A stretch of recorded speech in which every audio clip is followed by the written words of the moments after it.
Hey everyone, I'm Zenith Priest, and welcome to my introduction for Serpent Slumbering Beneath the Island, where I will give you insight into the nature of this spirit and show you how to drive out the invaders by turn 5.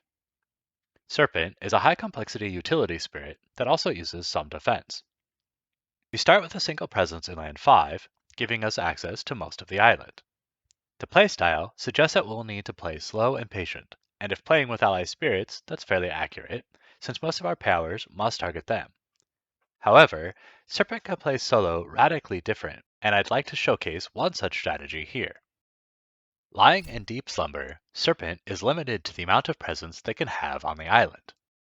With solo play on a single board, this is less of a concern, but when playing with allies or on a larger island, you'll want to consider this when making your plans. To continue taking presence from your tracks, you'll either need to increase your count by absorbing essence, or sacrifice presence to a blighting land. We have 4 growth options to choose from, and pick 2 each turn. Reclaiming also lets us move a presence, giving us a window to move into blighted areas. We can also consider setting up for one of our innate powers, or creating a sacred site if necessary. The other choices are fairly straightforward, gaining a power and an energy, gaining 4 energy, or placing presence at range into a non-blighted land. Our presence track starts off a little sluggish, only gaining 1 energy, and having to remove a couple presents before seeing 2 card plays. They also converge on a single presence, which we can't remove until we've removed everything before it. What we do get is a number of elements, giving us greater potential to attain various thresholds.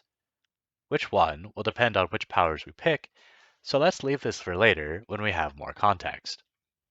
As an innate power, Serpent Wakes in Power is curious because all the thresholds require Leaf, an element we initially don't have access to.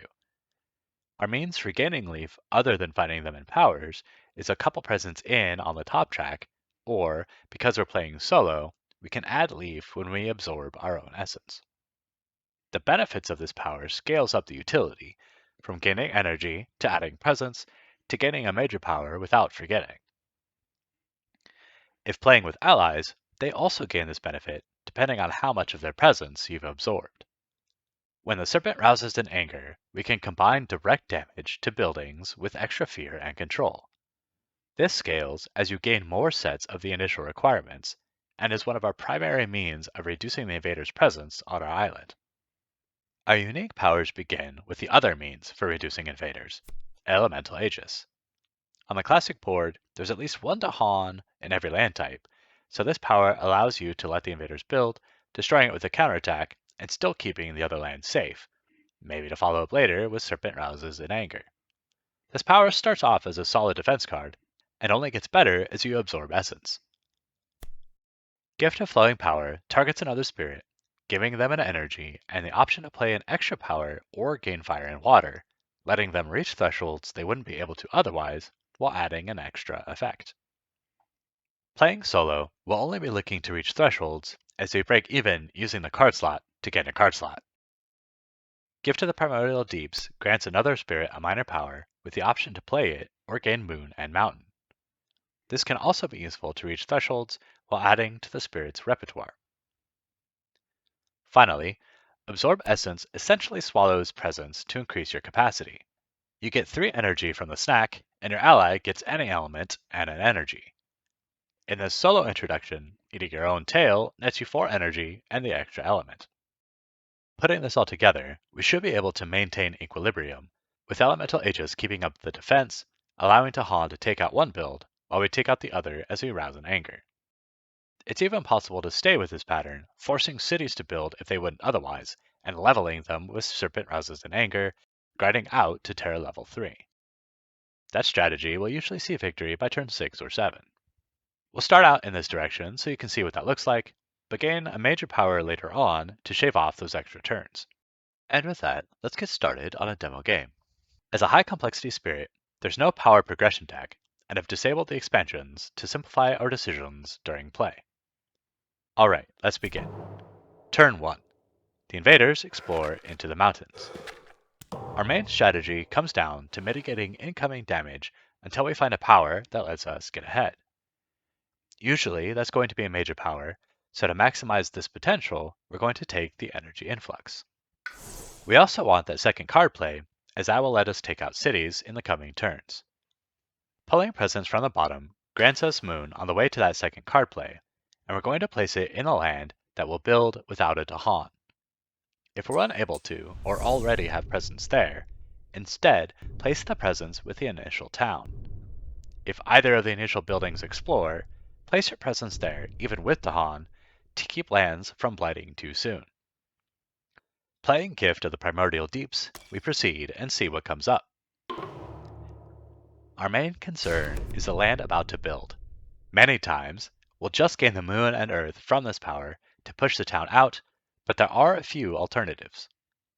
Any power with Earth can be considered, as this still lets us push the town while adding an extra effect. Even without Earth, controlling Dahan allows for counterattacks, and some powers can stop the build entirely. Drought offers Earth and causes significant destruction to buildings at the cost of a blight. We could get a little more value out of this if one of the other lands had explored, allowing us to push the one town into the mountain and destroy both, but it's still worth considering. Call to 10 gives us some Dahan control, but with the city building, we really need to push that town out. This doesn't provide the Earth to do it. Under other circumstances, though, it could work. Lure of the Unknown also has its place, but it won't stop the build this time, so we'll need to pass. Call of the Dahan Ways is a red herring for Serpent, in my opinion. We always have the threshold, so can always convert a town, making it a tempting choice. But early game, it's a little redundant with our already solid defense card.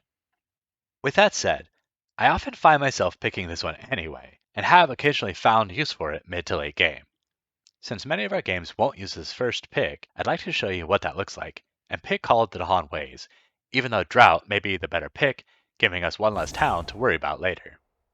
Declining to play our power, we pick up the extra elements as the invaders take their turn, building in the mountains, and venturing out into the sands. Now then, where to push the town? Generally, consider either where you are or where you'll need to be to defend the next Ravage.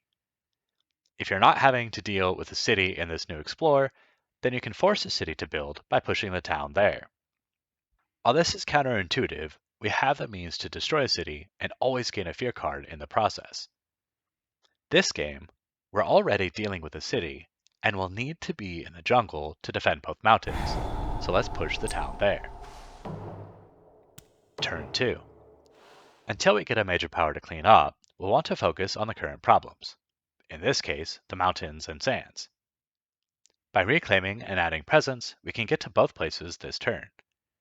If it can be where we need to without reclaiming, then gain more energy, bolstering our reserves for the major powers to come. Opening up 2 card plays to get into position, Elemental Aegis is a must, and in order to destroy the city, Gift of Flowing Power is our other choice. Use it to play Absorb Essence, eating the presence that isn't necessary. Sometimes order is critical. Here, we need to absorb presence first so we have enough defense to protect the upper mountain. Other times, we'll need to defend first before taking the very presence that allowed us to defend what we need. Our bonus element will either be Earth if we need to take out a city, or Leaf to gain an energy with Serpent Wakes and Power. Defending in the mountains, the invaders are unable to blight, and after building in the sands, they explore into the wetlands. Destroying the city with our innate power earns our first fear card, and we push the town into the wetlands, setting up a new city to destroy. Turn 3. We could opt for a major power here as we have sufficient energy, but I found that repeating our play from last turn guarantees an extra fear card and lets us remove presence from the top track to gain the benefits of those extra elements. So we reclaim, moving into the blighted wetland, both to defend the sands and take out the city under construction. Since we're already in position, look to put our presence where there's a town to set up for later. Since we already meet this condition, we can place it anywhere, since they're just going to absorb it again. Playing the same cards as last time, we proceed, making sure to gain the Earth to destroy the city about to build.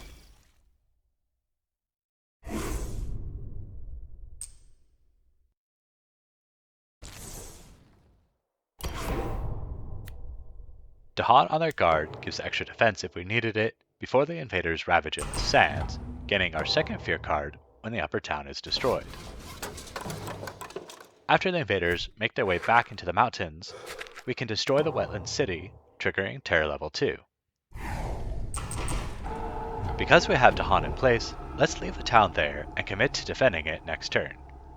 Just keep in mind that we won't be able to also add presence, because we need to grab a major power as well. If you'd rather place the presence to gain the wild element, push the town anywhere safe with slight emphasis on where you already have presence. Turn 4. As you can see, repeating the last 2 turns indefinitely isn't quite enough to gain ground, though it is possible to safely grind to terror level 3, taking out a city and gaining a fear card every turn. That should give you a consistent turn 6 win, but gaining a major power gives us the opportunity to shave off a turn. What that looks like varies, which is well represented in our choices here. Dissolve the bonds of kinship turns buildings into explorers, possibly destroying remaining buildings if you can reach the threshold. Interestingly, if we hadn't committed to defending the wetlands, we could have revealed our wild element and hit the threshold with Call of the Dahan Ways. Combined with the elemental Aegis and the wild element, we could also take out a town with a counterattack, dissolve the buildings in other land, and take out a town on our own with our innate power, allowing us to make headway. Pillar of Living Flame can easily take out extra buildings, and the threshold is fairly easy for us to attain, if we needed the extra damage, or just want the extra fear. Reclaiming would let us make the required sacred site, but blighting the lands where most of our buildings are diminishes its desirability this time around. Terrifying Nightmares offers a path to victory through sheer terror. The threshold is easy to hit with either Primordial Deeps or the Wild Element, but we'd have trouble taking down the remaining city. Talons of Lightning is another powerful offense card, and more aligned to where our problems lie.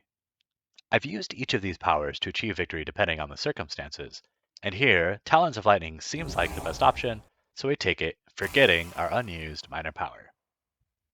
It's worth noting that if we had pushed the town out of the wetlands last turn, we could let the upper land blight, allowing us to play our new power, plus either Primordial Deeps or the minor power if it proved useful.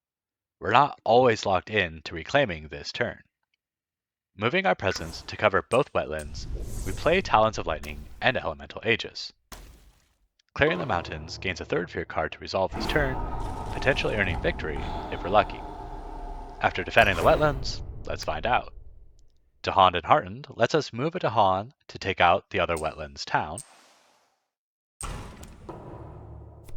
Tall Tales of Savagery keeps the coastal mountain from building. And Seek Safety denies our victory, but does let us clean up a stray explorer. With the wetlands cleared from the ravage, and no lands to build, as the invaders wander back into the wetlands, we're left with a single town. The same town we opted to keep by turning down Drought on turn 1. Turn 5. So even with a minor power that may not have been ideal, and fear cards that may not have gone entirely our way, we still find ourselves in a fairly solid position. Reclaiming for Talons and gaining energy to use it. Adding Absorb Essence lets us gain elements to use our innate power and take out the last town in the slow phase, triggering Terror level 3 just in case. Some final thoughts on Serpent Slumbering beneath the island. Presence placement and timing is crucial.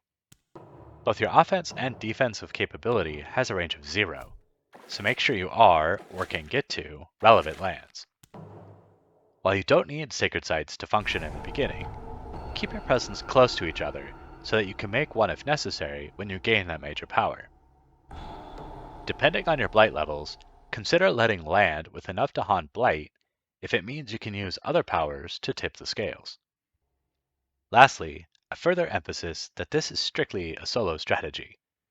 The extra elements from Absorb Essence, the free power gain with Primordial Deeps, another card play with Flowing Power. All of these benefits must go to an ally if you have one. When I get into pairing spirits to highlight various synergies, we'll see a much different approach to playing the spirit. Until then, that's all I've got this time. Hope you gained some insight, and good luck in your next games.